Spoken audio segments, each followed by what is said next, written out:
अस्सलाम वालेकुम नाजरीन, आप देख रहे हैं आराइश न्यूज़। मैं हूं अदनान याकूब। नाजरीन, एक बार फिर इन हाउस तब्दीली की बातें हो रही हैं। वज़ीर आज़म कह रहे हैं कि अगले 3 माह इंतहाई अहम है। ये 3 माह किस वजह से अहम हो सकते हैं? या तो हुकूमत ये समझती है कि इन 3 महीनों में जो मिनी बजट पास हुआ है, जो कर्ज मिलेगा IMF से, इससे हुकूमत महंगाई को कम कर लेगी, जो ट्रेड गैप है वो कम हो सकता है, डॉलर स्टेबल हो जाएगा। या तो हुकूमत कह रही है कि महंगाई कम हो जाएगी तो वो इस पोजीशन में आ जाएगी कि वो बल्दियात भी करवा ले और अवाम का एतमाद भी बहाल कर लेंगे।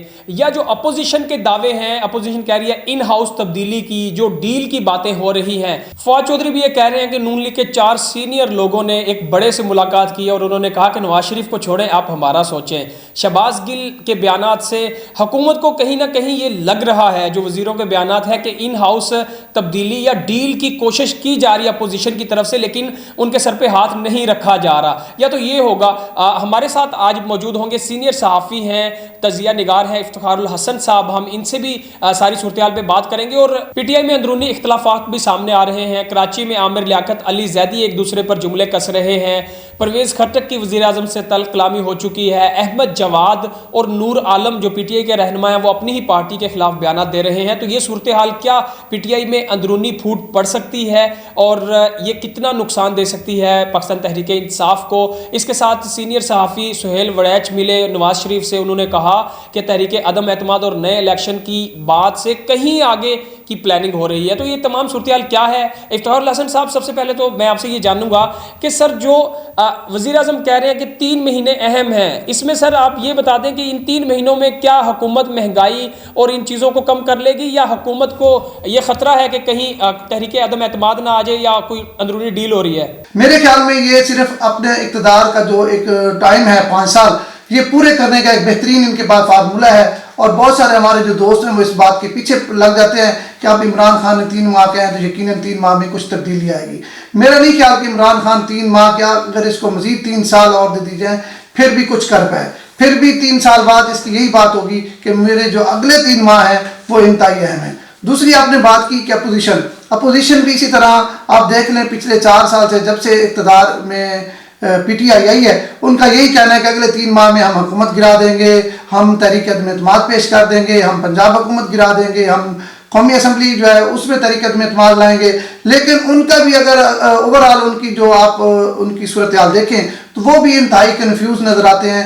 मेरे ख्याल में ये एक नूरा कश्ती है, जिसमें नूरा कुश्ती में सिर्फ आवाम ही पिस रही है। ना तो अपोजिशन को कोई फ़र्क पड़ रहा है, ना हुकूमत को कोई फ़र्क पड़ रहा है। अपोजिशन पर केसेस हैं, अपोजिशन पर इल्ज़ामात हैं, करप्शन के अरबों खरबों की करप्शन के इल्ज़ामात हैं लोग। लेकिन अगर हम देखें तो वो दंदनाते फिरे हैं, उनको किसी किस्म का कोई फ़र्क नहीं पड़ा।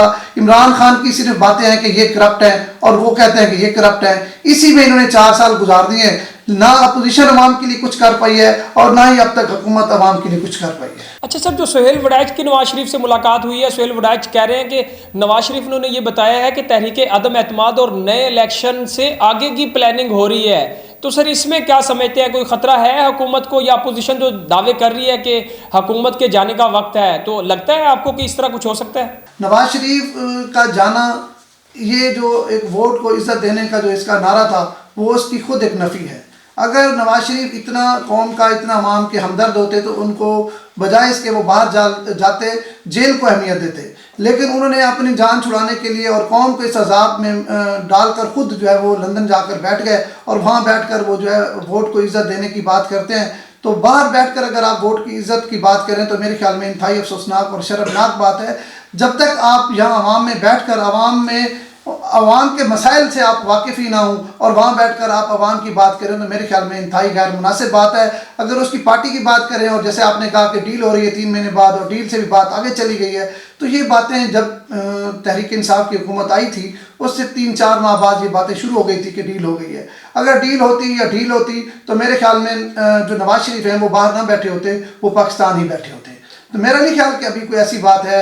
अलबत्ता कोशिश ज़रूर की जा रही है अपोजिशन की जानिब से भी कि उनकी कोई डील हो जाए। दोनों पार्टियां, तीनों पार्टियां, जितनी भी अपोजिशन में जमातें हैं, तमाम की तमाम जमातें अपनी डील के लिए भरपूर कोशिश कर रही हैं। लेकिन ताहाल मेरे ख्याल में अभी तमाम जमातों को जो है वो नाकामी का सामना है। अच्छा सर, जो PTI के अंदरूनी इख्तलाफात हैं, हुकूमत के अपने ही लोग अपनी पार्टी पर तनकीद कर रहे हैं, अहमद जवाद के बयानात थे, नूर आलम ने अपनी जमात पर अभी उनको नोटिस भी जारी हो गया जो उन्होंने अपनी जमात पर बयानात दिए हैं, और परवेज़ खटक की वज़ीर आज़म से तल कलामी हुई है। इस सारी सूरत हाल में लगता है कि जैसे अपोजिशन कह रही है कि 8 से 10 लोग हुक्मरान जमात के राब्ते में अपोजिशन के साथ, तो ये तमाम सूरत हाल नुकसान दे सकती है हुकूमत को, या हुकूमत गिरने का बायस बन सकती है? मेरा नहीं ख्याल कोई ऐसी बात, इसमें कोई ऐसी सच्चाई हो। अगर छोटी मोटी लड़ाई झगड़े चल भी रहे हैं, तमाम सियासतदान जो होते हैं ना वो हुकूमत के साथ ही रहते हैं। जब तक इमरान खान मजबूत है, इदारे इकट्ठे हैं, तब तक ना तो इस पार्टी में कोई लड़ाई हो सकती है, ना ही तब तक इस पार्टी में कोई फूट पड़ सकती है। क्योंकि जब तक सियासतदानों को इस बात का अंदाज़ा नहीं होता कि अब जो है वो इमरान खान से हाथ उठा लिया गया है, तब तक ये इमरान खान के साथ रहेंगे, चाहे इनको कुछ मिले ना मिले, अवाम का फ़ायदा हो ना हो। आप तो PTI के लोगों की बात कर रहे हैं, मैं समझता हूँ जो इत्तेहादी हैं वो भी इस हुकूमत से पीछे नहीं हटेंगे, वो भी इस हुकूमत के साथ खड़ेंगे, और मेरे ख्याल में इमरान खान जो है अपने 5 साल पूरे करेंगे। अब बात इस 5 साल की तो मेरे ख्याल में रही नहीं, अब जो भी बातें हो रही हैं वो आइंदा इलेक्शन के बाद की बातें हो रही हैं कि किसने अगले बार जो है अपनी बारी लेनी है, इसके लिए जंग जारी है। बड़ी खूबसूरत बात कही इफ्तिखार साहब ने कि अपोजिशन और हुकूमत सिर्फ आवाम को बेवकूफ़ बना रहे हैं। जैसे अपोजिशन बयान देती है तो ऐसे ही लगता है कि हुकूमत ज़्यादा देर चलने वाली नहीं है, और वज़ीर आज़म की बॉडी लैंग्वेज और वज़ीर आज़म के साथ जब तक जो सरकारी इदारे हैं या दूसरे इदारे उनके साथ खड़े हैं उनको कोई नुकसान नहीं पहुँच सकता, और हुकूमत जो है अपनी मुद्दत जो वो भी पूरी कर सकती है। लेकिन अपोजिशन के बयानात सिर्फ बयानात की हद तक इस वजह से हैं क्योंकि पार्लियामेंट के अंदर जो मिनी बजट और इसके अलावा दूसरे बिल जो पास हुए उसमें कुछ खातर खा कुछ नहीं बिगाड़ सकी अपोजिशन हुकूमत का। तो ये तमाम जो सिनेरियो है, जो डील की बातें हो रही हैं, जो PTI के अंदरूनी इख्तलाफात की बातें हो रही हैं, तो ये भी सिर्फ इसी वजह से पार्टियों में इख्तलाफात होते हैं। अगर अपने लोग अपनी हुकूमत के खिलाफ कोई बयानबाजी कर रहे हैं तो अभी तक वो खुल के सामने नहीं आए। इवन के इत्तेहादी जमातें भी वो भी हुकूमत के साथ खड़ी हैं, और जो सूरत हाल है और वज़ीर आज़म की जो बॉडी लैंग्वेज है वो सिर्फ यही बता रही है कि हुकूमत अपनी जो हुकूमत है ये अपनी मुद्दत पूरी करेगी, और अपोजिशन को वेट करना पड़ेगा 2023 तक। अब देखना यह होगा कि ऊंट किस करवट बैठता है, क्योंकि नवंबर में आर्मी चीफ की रिटायरमेंट का टाइम भी पूरा हो रहा है और उनको तोसी मिलती है या वो रिटायर होंगे, तब भी सूरत हाल बदल सकती है। अब हुकूमत अपनी मुद्दत पूरी करती है या नहीं ये तो वक्त ही बताएगा। नाज़रीन, आज के लिए सिर्फ इतना ही। अपने मेज़बान अदनान याकूब को इजाज़त दीजिए, अपना बहुत सारा ख्याल रखें। अल्लाह हाफ़िज़।